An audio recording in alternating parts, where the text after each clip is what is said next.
Video के अंदर समझते हैं कि स्वपोषी और परपोषी क्या होते हैं और जीवों के अंदर फूड चेन होती है, वो किस प्रकार से काम करते हैं और फूड चेन कैसे बनी है। देखिए हमारे पास जीव ही जो होते हैं उनसे फूड चेन का निर्माण होता है। स्वपोषी, परपोषी, ऑटोट्रॉफिक और हेटेरोट्रॉफिक इंग्लिश में नाम है। स्वपोषी वो होते हैं जो अपना भोजन स्वयं बनाते हैं, स्वयं यानी खुद, और पोषण करते हैं जो अपना पोषण स्वयं करते हैं यानी खुद भोजन बनाते हैं। हम लोग स्वपोषी में नहीं आते हैं क्योंकि हम अपना भोजन स्वयं नहीं बनाते हैं।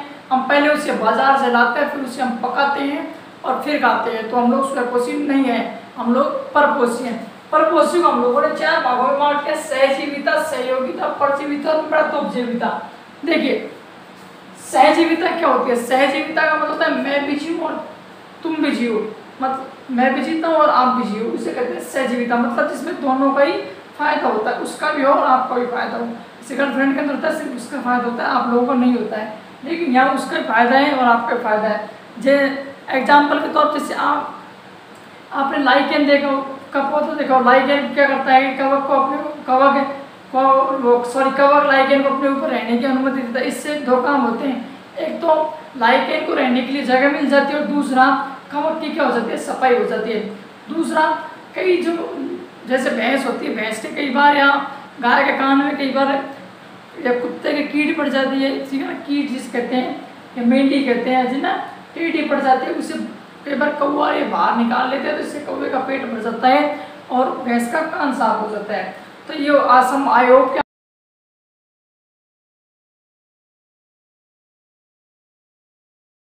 गेंडा, और इस गेंडे के कान में गोटी पड़ गई है, गोटी पड़ने की वजह से इस गेंडे को तकलीफ हो रही है। यहाँ पर ये चिड़िया आई और इस चिड़िया ने इसकी गोटी निकाली, तो ये भी एक सहजीविता का उदाहरण है। इसमें हुआ क्या है कि इस गेंडे का कान साफ हो गया और इससे जो चिड़िया इसका क्या हो गया? पेट भर गया। तो ये भी क्या है? सहजीविता का एक उदाहरण है। उसके बाद होती है सहयोगिता। सहयोगिता का मतलब इसमें एक को फायदा होता है और दूसरे को उसमें कोई नुकसान नहीं होता है, ना फायदा होता है ना नुकसान होता है, केवल एक को फायदा होता है। जैसे एप्टाइटाइस का जो पौधा होता है उसके ऊपर दूसरा पौधा उग जाता है, लेकिन ये इस पौधे से ना कुछ लेता है ना कुछ देता है, सिर्फ उसके ऊपर रहता है, क्योंकि इसके अंदर लाइकेन एक उत्तक पाया जाता है जिससे पानी वानी लेकर के अपना पोषण करता है। ठीक है, आगे इसका एग्जाम्पल समझते हैं। सहभोगिता की उदाहरण। सहभोगिता क्या होती है?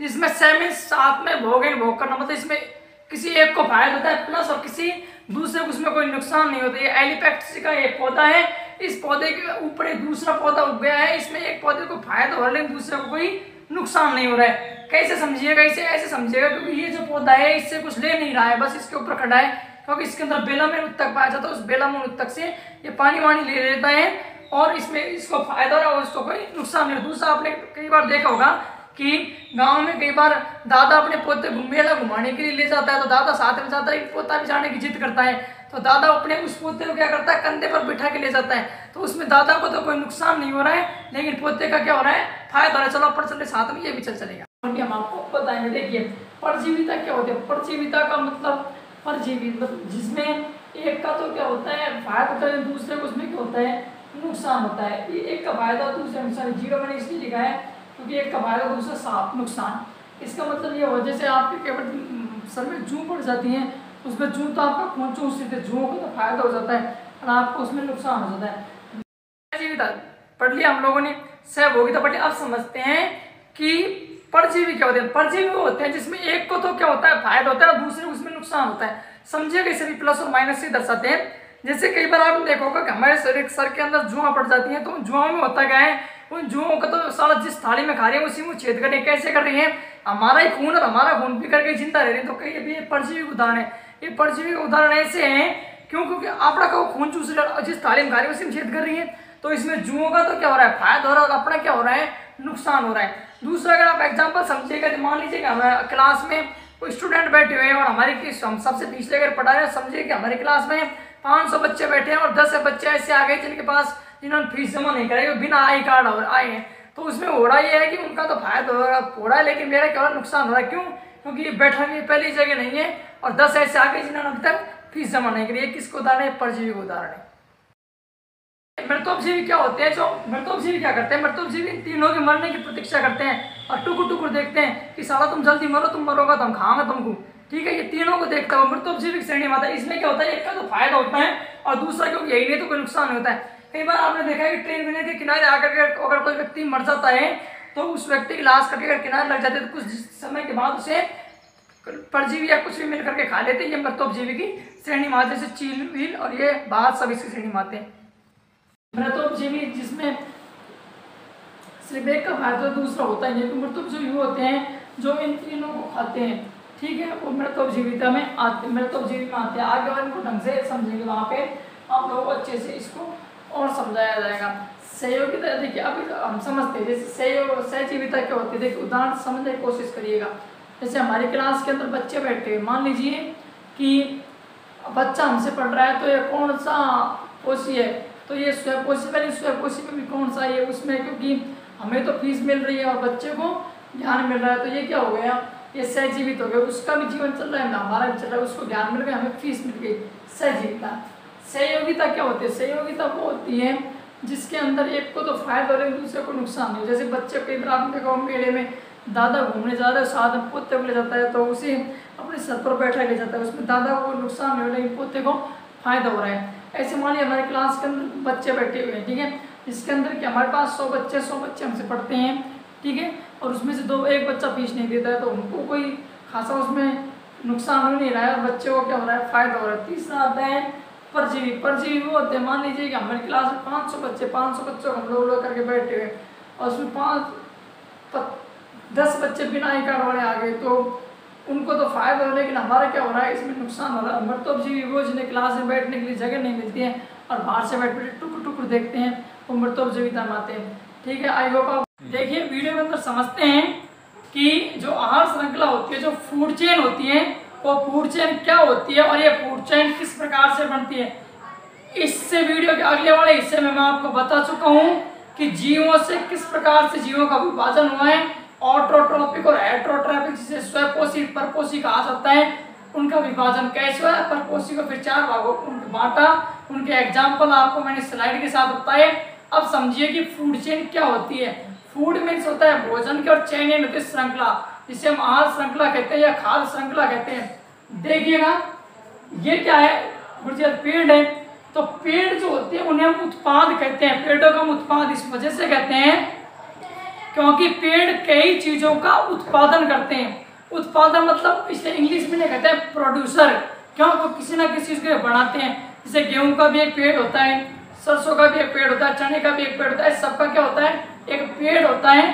तो ये क्या हो गया आपके प्रोड्यूसर। आहार श्रृंखला हम लोग 3 भागों में बांटेंगे। पहला क्या हो गया आपके उत्पाद, जिसे प्रोड्यूसर कहते हैं। दूसरा होता है आपके उपभोक्ता।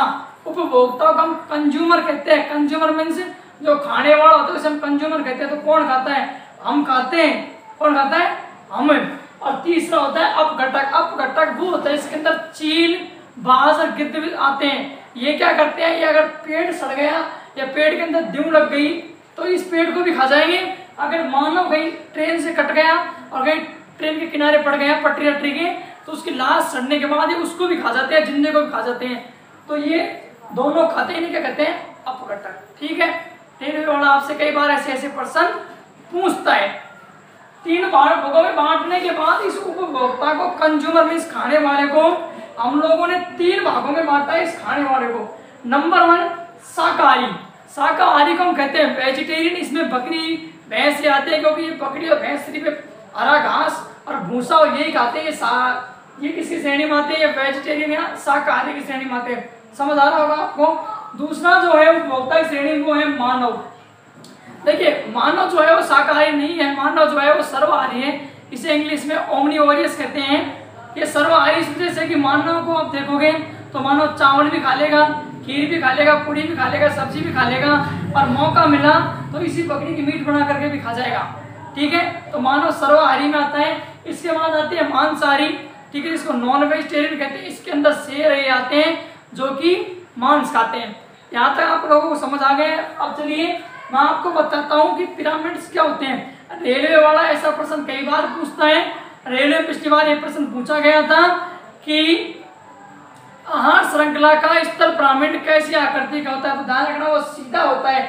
सीधे में आप समझोगे स्थल भाग का पिरामिड ऐसे सीधा होता है। स्थल भाग पे आप जाओगे तो सबसे पहले स्थल भाग पे आपको उत्पाद मिलेंगे। उत्पाद का मतलब होता है पेड़ पौधे। आप देखिए आपके चारों तरफ क्या है, पेड़ पौधे थे, मुझे सिटी में जाओगे मकान नहीं। जैसे आप उस मेन सिटी को पार करोगे, बाहर निकलोगे तो पेड़ पौधे घास वास सब किसी श्रेणी में आते हैं, उत्पाद श्रेणी में आते हैं। तो वो पूछेगा कि धरती पर सबसे ज्यादा क्या है, तो उत्पाद है, क्या है, पेड़ पौधे। उसके बाद उससे ज्यादा क्या है, उपभोक्ता है, खाने वाले उससे कम है। सबसे ज्यादा क्या है, उत्पाद पेड़ पौधे, खाने वाले उससे कम है, पेड़ पौधे ज्यादा है, खाने वाले कम है। और उसके बाद अब घटक, चील बाज ये तो बहुत कम बच गए, तो ये घटक श्रेणी में आ गए। दूसरा है रेलवे, पिछली बार जो रेलवे प्रश्न पूछा गया था वह यह पूछा गया था कि सागर या मरुस्थल का पिरामिड कैसा होता है। तो ध्यान रखना, सागर या मरुस्थल का जो पिरामिड होता है उसमें उत्पाद तो कम होते हैं। अब आप समुद्र में जाइएगा या आप मरुस्थल में जाइए, थार का मरुस्थल अपने वहां पे जाइए, तो मरुस्थल में आप या गोभी मरुस्थल में जाइए, टकला मरुस्थल में जाइए, तो वहां पे आपको क्या मिलेगा, उत्पाद मिलेंगे नहीं। मरुस्थल के अंदर तो मिट्टी मिट्टी है, वहां तो उत्पाद क्या मिलेंगे, एक आपको झाड़ी वाड़ी मिल जाएगी, तो पेड़ तो कम है, उत्पाद। उपभोक्ता, खाने वाले पेड़ों से ज्यादा है वहां पे। और सबसे ज्यादा क्या है, अब घटक है, सबसे ज्यादा क्या है, अब घटक। अगर आप मरुस्थल के अंदर जाओगे तो मरुस्थल के अंदर आपको सबसे ज्यादा क्या मिलेंगे, अब घटक। ठीक है, क्यों, क्योंकि वहां पे चील बाज और ये गिद्ध ज्यादा पाए जाते हैं। 10% का नियम कहा जाता है। उसका 10% का नियम क्या कहता है, उस नियम को समझिए। नियम में आप देखें, इस पर सूर्य है, सूर्य के बाद में कोई उत्पाद इसे प्रोड्यूसर कहा जाता है। उसके बाद जो उत्पाद है वो सॉरी उपभोक्ता है, जिसे कंज्यूमर कहते हैं। उसकी तीनों श्रेणियां हैं, फर्स्ट श्रेणी, सेकंड श्रेणी, थर्ड श्रेणी, बकरी, मानव और शेर। और उसके बाद जो आहार श्रृंखला का तीसरा महत्वपूर्ण तत्व है अपघटक। ठीक है, जिसके अंदर चील आते हैं, चीलबाज। देखिए समझिएगा 10% नियम क्या कहते हैं। इसे 10% का नियम या फिर इसे ऊर्जा का नियम भी कहा जाता है। लिंडमान ने अपने नियम में कहा था कि अगर इस सूर्य से 1,00,000 कैलोरी ऊर्जा निकल रही है, तो ये 1,00,000 कैलोरी ऊर्जा इस उत्पाद अर्थात इस पेड़ को नहीं मिलेगी, इस प्लांट को नहीं मिलेगी।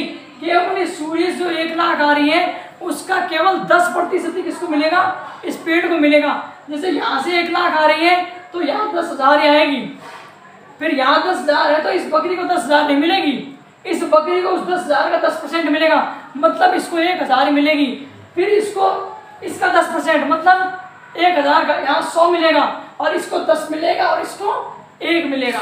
तो ये 10% नियम है, तो इसे लास्ट ला करके 1% मिलेगा।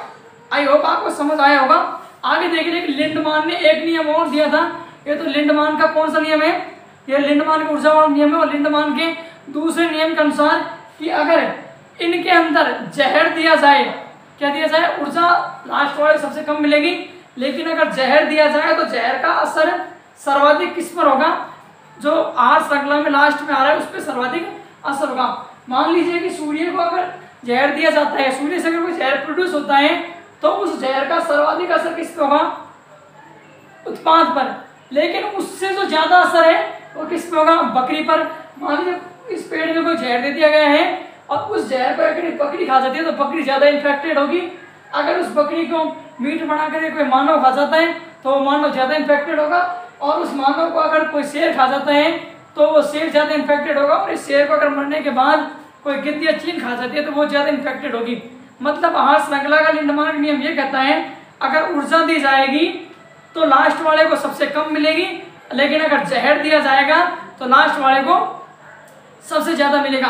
खेतों में जो दवाई दी जाती है लिथाडोज 15, ये कीटनाशक दवा होती है। और इस कीटनाशक दवा को जब आप खेतों में देते हो तो इसमें खेतों के अंदर क्या होता है, जो कीटनाशक होते हैं कई बार जो चूहे हुए होते हैं तो चूहे खा करके इसको मर जाते हैं। जब आसमान से बाज या गिद्ध इसको देखते हैं, चील जब इसको देखती हैं तो वो आकर के इसको खा लेती है। लेकिन क्योंकि लिंडमान का नियम ये है कि जो ऊर्जा दी जाएगी वो सबसे कम पहुंचेगी, लेकिन जो जहर दिया जाएगा वो सर्वाधिक पहुंचेगा। मानव ने जहर पौधों को दिया, उस पौधे को किसने खा लिया, चूहे ने खा लिया, तो चूहा ज्यादा इन्फेक्टेड होगा। और उस चूहे को किसने खा लिया, चील ने खा लिया, तो चील ज्यादा इन्फेक्टेड होगी और कुछ ही समय के बाद उस चील की क्या हो जाएगी, मौत हो जाएगी। ये लिंडमान का नियम है, इसमें एक 10% का नियम और दूसरा जहर का नियम। आई होप आपको समझ आया होगा। नेक्स्ट क्लास में आपको बताएंगे कि जड़ों के प्रकार कितने होते हैं।